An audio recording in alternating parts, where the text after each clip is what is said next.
Assalamualaikum warahmatullahi wabarakatuh. Perkenalkan, saya Lutfi Ismail Guritno dengan NIM 22008110006 pada mata kuliah MBA dengan dosen pengampu Ibu Ulfa Sama MPD.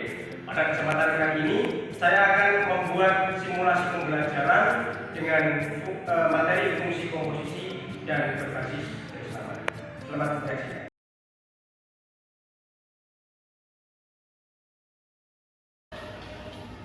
Assalamualaikum warahmatullahi wabarakatuh. Waalaikumsalam warahmatullahi wabarakatuh. Selamat siang anak-anak. Siang Pak. Bagaimana kabar hari ini? Sehat. Parahnya tapi lapar Pak ini. Oh, lapar? Iya. Belum makan nih Pak. Habis ini kan istirahat Pak. Oke, nanti setelah istirahat kalian langsung serbu ke kantin ya. Ya. Mengisi kekosongan perut. Oke. Sebelum kita mulai pembelajaran, ada satu makalah yang sangat terkenal di kalangan Islam, yaitu kebersihan adalah sebagian dari iman. Oleh sebab itu, kita harus mengkondisikan kelas ini untuk bersih terlebih dahulu, terus kemudian kita bisa lanjutkan ke proses pembelajaran. Untuk itu, silahkan kalian tengok samping kanan dan kiri. Kalau ada sampah, silahkan dipungut dan dikeluarkan. Oke, baik, terima kasih. Sebelum lanjut, mari kita berdoa terlebih dahulu. Silakan Ustaz untuk memimpin doa sebelumnya. Bismillahirrahmanirrahim. Oke, ada yang sudah masuk pada siang hari ini? Siapa ya? Silakan dicek. Rela. Oke, anak-anak. Jadi pada siang hari ini, sebelum kita lanjut ke materi inti kita, silahkan Mbak Eva untuk membacakan ayat motivasi yang saya tampilkan di monitor. Siap Pak. Bismillahirrahmanirrahim. Matsalul ladzina yunfiquna amwalahum fi sabilillahi kamathali habbatin ambatat sab'a sanabila fi kulli sunbulatin mi'atu habbah. Wallahu yudha'ifu liman yasha'. Wallahu wasi'un 'alim. Bismillahirrahmanirrahim. Artinya adalah perumpamaan orang-orang yang menginfakkan hartanya di jalan Allah adalah seperti orang-orang yang menabur sebutir biji benih yang menumbuhkan 7 tangkai. Pada setiap tangkai ada 100 biji. Allah melipat gandakan pahala bagi siapa yang dikehendaki. Allah Maha Luas lagi Maha Mengetahui. Ini isi kandungan dari surah Al-Baqarah ayat 261. Kita highlight di sini adalah pada poin data sedekah itu memberikan kita manfaat yang sangat besar.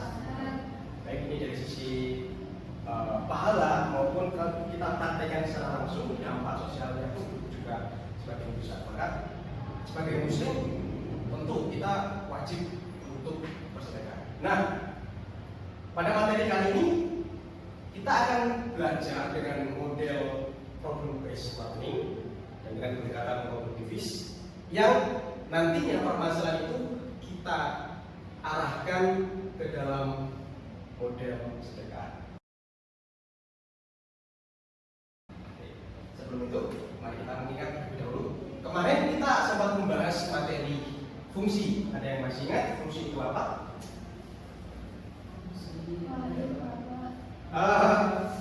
Mas Wahid, apa fungsi itu? Fungsi apa ya Pak? Apa ya Pak? Kemarin bulan nggak belajar. Oke, baik.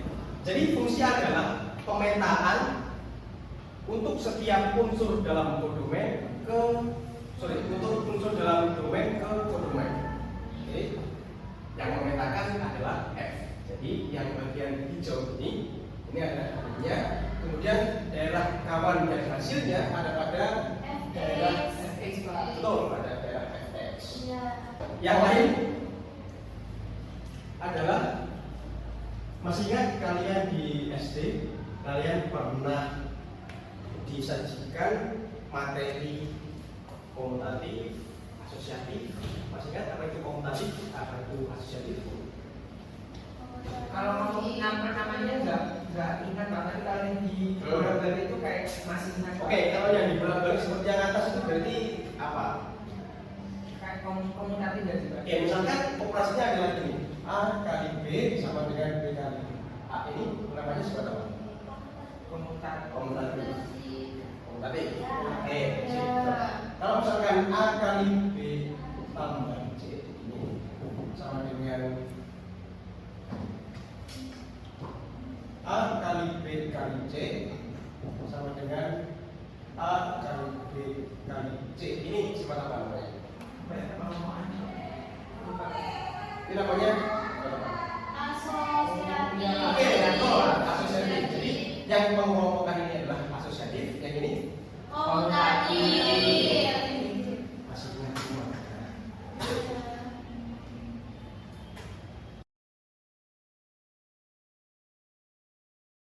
Nah, tadi kita membahas fungsi, kita membahas tentang sifat komutatif, asosiatif. Sekarang pertanyaannya adalah, jika ada dua buah himpunan, tadi kan fungsi tadi kita punya dua buah himpunan, himpunan domain dan juga himpunan domain. Jika dua buah himpunan dapat dipetakan oleh F yang tadi kita sebut sebagai ini, model pemetaan kita F, maka apa yang terjadi jika hasil pemetaan tersebut ini himpunan yang ketiga kita, katakanlah A, bisa nggak asosiasi ini terjadi? Bisa. Kalau menurut definisi fungsi bisa nggak? Ataukah ada syarat-syarat tertentu? Bisa kan? Bisa. Kan tadi katanya Bapak itu memetakan dari domain ke domain. Jadi itu dari yang D ke K, dari K ke A. Itu tak? Oke, hampir betul. Ada syarat yang menyertai nggak kira-kira? Coba kita cek di definisi tadi. Definisi tadi mengatakan bahwa untuk setiap domain dipetakan ke domain oleh F. Jadi ketika kita pandang ini sebagai domain, apa yang terjadi di sini? Ada range-nya. Setiap unsur di K, setiap unsur dari hasil yang tadi kita fungsikan itu menjadi domain. Berarti setiap yang ada di sini kita petakan ke sini. Itulah syaratnya. Oke, tapi apakah benar seperti itu? Nanti kita cek di RKPP. Nah, ternyata yang kita bahas selama ini Fungsi komposisi. adalah dinamakan fungsi komposisi seperti ini. Fungsi komposisi tentu tidak hanya tiga ini, tidak hanya tiga himpunan, bisa lebih dari tiga himpunan, bisa 5, bisa 6 dan lain sebagainya. Itu namanya fungsi komposisi. Hasilnya, kalau komposisi fungsi adalah proses kita untuk mengkomposisikan fungsi-fungsi. Oke. Sekarang tujuan pembelajaran, maaf agak lain. Jadi melalui pembelajaran problem based learning dengan pendekatan konstruktivisme, peserta didik dapat satu menjelaskan syarat fungsi dapat dikomposisikan, dua menjelaskan sifat asosiatif dan komutatif pada fungsi komposisi, tiga menyelesaikan permasalahan kontekstual fungsi komposisi. Nah, jadi di sini nanti saya tidak akan menerangkan teorema atau rumus ya secara langsung karena pendekatannya konstruktivis, tapi saya akan menggiring kalian untuk menemukannya sendiri dan memecahkan masalah kontekstual yang ada di dalam RKPP. Jadi nanti kalian dengan dua hal, kalian bisa menemukan sendiri, kalian bisa menyelesaikan permasalahan sehari-hari sendiri. Permasalahan kita seperti yang di awal tadi, yang dibacakan oleh Mbak Eva tadi dalam surah Al-Baqarah ayat 261. Oke, jadi peta konsep kita adalah yang pertama kita harus mengetahui dulu nih apa definisi dari fungsi komposisi. Yang kedua yaitu kita mengetahui syaratnya dan sifat.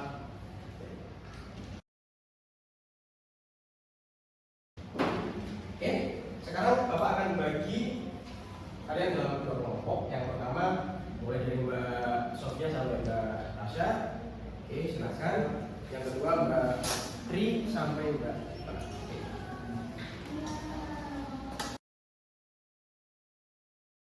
Orientasi masalah. Ya, itu di orientasi masalah. Pembantu kegiatan sosial di lingkungan. Nah,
Oke, baik.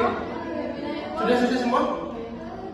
Sudah, Bapak. Oke, kelompoknya Mbak Iza silahkan maju untuk melakukan hasilnya. Apa yang kalian lakukan ini? Bisa menuju pada Oke, jadi nah, ini aja kita menjawab PKPD berdasarkan berdasarkan apa yang akan kita mengetahui tentang fungsi. Oke, sekarang kelompoknya masuk kelas B. Bagaimana dengan syaratnya? Syarat dari fungsi komposisi. Apakah dia komutatif? Tidak, Pak. Hipotesisnya adalah Tadi itu kan ada anu yang ngerjain apa namanya, yang diskon sama itu tuh, Pak. Yang sama apa namanya, sama sedekah. Nah itu ketika di apa dikomutatifkan tidak sama hasilnya. oke, dalam suatu kasus memang seperti itu. Tapi kita mau melihat kasus yang lain gimana? Itu tadi yang contoh lain pengajar yang di OH, yang di GO sama dengan Kita akan simpulkan secara bersama-sama. Jadi fungsi komposisi tadi adalah fungsi yang didapatkan dari hasil menggabungkan atau mengkomposisikan dua buah fungsi atau lebih. Syaratnya adalah yaitu kodomen dari pemetaan yang pertama itu subset dari domain pemetaan yang kedua. Atau misalnya kita logiskan F itu A ke B, G, C ke D. Untuk mendapatkan nilai G bundaran F, maka B itu haruslah subset dari C. Misalkan B-nya lebih besar dari C, tidak berlaku. Oke, atau yang tidak berhubungan. Oke, syaratnya ternyata tadi setelah kita cek, dia hanya bersifat asosiatif. Oke, itu pembelajaran kita pada hari ini. Untuk lebih mendalami materi dan melihat soal-soal yang lain, kalian bisa memfoto dulu atau langsung mengecek latihan soal PKI Pak. Ini ya, nanti saya akan lihat hasil dari pengerjaan kalian jam 7 malam. Itu saja mungkin pembelajaran kita pada siang hari ini. Nanti silakan yang belum makan langsung menuju ke kantin. Kapan minggu depan? Oke, sebelum diakhiri ada yang ditanyakan lebih dahulu. sudah Ada yang kemarin mungkin? Oh iya, sudah bisa semua. sudah, Pak. Oke, baik. Kalau sudah semua, mungkin bisa kita akhiri. Mungkin cukup sekian dari saya. Kurang lebihnya mohon maaf. Saya akhiri. Wassalamualaikum warahmatullahi wabarakatuh.